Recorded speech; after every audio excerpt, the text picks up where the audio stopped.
Welcome students. As continuation of understanding India's foreign policy, today we are looking at relations of India with another country which is more essential in Indian Ocean region. Yes, today we are discussing about India's relationship with Maldives, a small country which is exactly at strategic location in Indian Ocean region, which helps India to balance its power in that particular region. So, without any delay, let's get into the topic. When we look at India's relationship with Maldives, it has continued from being sour to sweet and again a mixed of both. When I say sour and sweet, Maldives has always been a swing state which tried to benefit from two major powers or two regional powers. For example, Maldives attempted to garner its investment from China.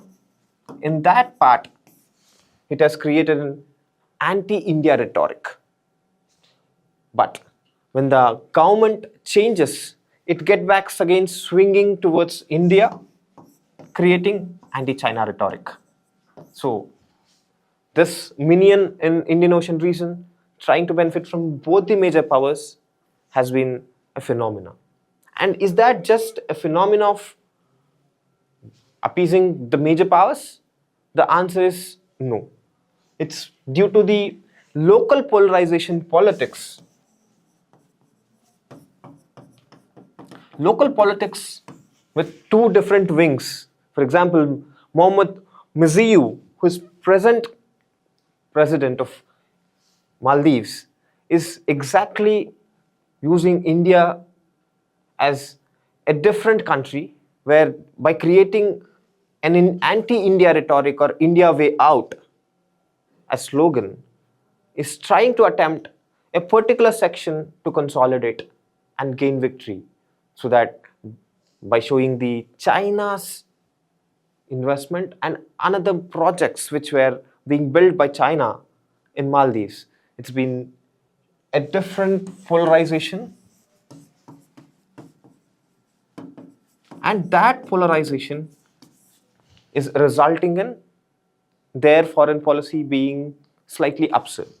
So now with all this context to understand, hope you are aware that with the kind of boycott politics or boycott kind of campaign in the Twitter that India replied with, India tried to show a kind of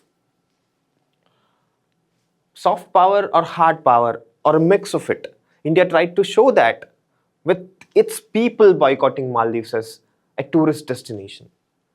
Of course, both India and China are first and second in providing the tourist income to Maldives.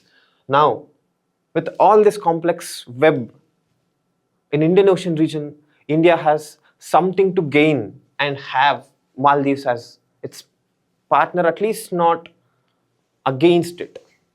So if you're clear with this, let's try to understand the dynamics in Indian Ocean region. Even during the historical conditions, Lord Curzon was favoring the rimland countries. So the countries who are at a rim have access to open oceans, and trade will act as panacea. Trade will act as panacea to major ailments, and that would be a luring factor for many countries to come. And this trade in Indian Ocean region is probably the largest. Indian Ocean is the largest open water body. If you merge it with Pacific, the Indo-Pacific region is crucial to everyone else in the world because their trade would be as blocked as the problems in Suez Canal. Because with Indian Ocean region not being with law and order or the rule-based order in the world, then any choke point is helpless to create an escape path to the trade. So if you look at the location of Maldives here, this Maldives is strategically located as close as just 60 nautical miles from Minico Island, which is also important for India for its security. And this Maldives, if allows to create a China base, this China base will create a threat, and it can actually help China to gain back the naval power in the ocean region to counter India. So having good relations with Maldives is more essential to India, not just for the trade purpose, but also for a military purpose. So that reason creates Maldives an advantage. But now, what should be the way forward for India? What kind of policy should India follow? So the first thing is, India is obviously a larger power than Maldives. It's not as many as Maldives, and its sectors are more diverse. So first thing Maldives can create is to go for peoples to peoples tie. So a lot of Indian diaspora and Maldivian diaspora have close relations with each other. So this can help to normalize things. Then comes aid. Let me tell a fact that in 2024, it's not even half year completed. June is not yet to end. India has provided 600 US dollars worth aid in terms of food, because Maldives, being in a place which is prone to disaster, natural disasters, usually floods, will be in dire need of these food and other rescue operations. And Indian Navy and Indian Coastal Guard helped with this. So this can actually create a kind of normalization against anti-India rhetoric. So the president can't continue with this anti-India rhetoric. So it's not possible if you continue with this aid and boost the people-to-people ties. And the third thing, having a channel of diplomacy.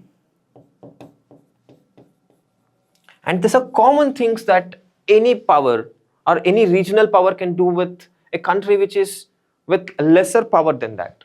So these suggestions in your answers can be accommodated if you're going for a particular relation where a major power is dealing with a smaller power. So diplomacy through back channels. For example, if Jaishankar is speaking to a particular diplomat from Maldives, more chances are that the relations could normalize rather than a battle in Twitter. Of course, India would not lose its supremacy and its power. It would take larger power on the table and negotiate. So, hope you understood the kind of suggestions we are looking at and the kind of foreign policy India would adopt hereafter. So, if you're gaining something out of this video, then I'm hopeful that another day I can come back with a better content and with another country which is a superpower or a regional power or a strategic country, and explain you with the better international relations concept. Till then, thank you.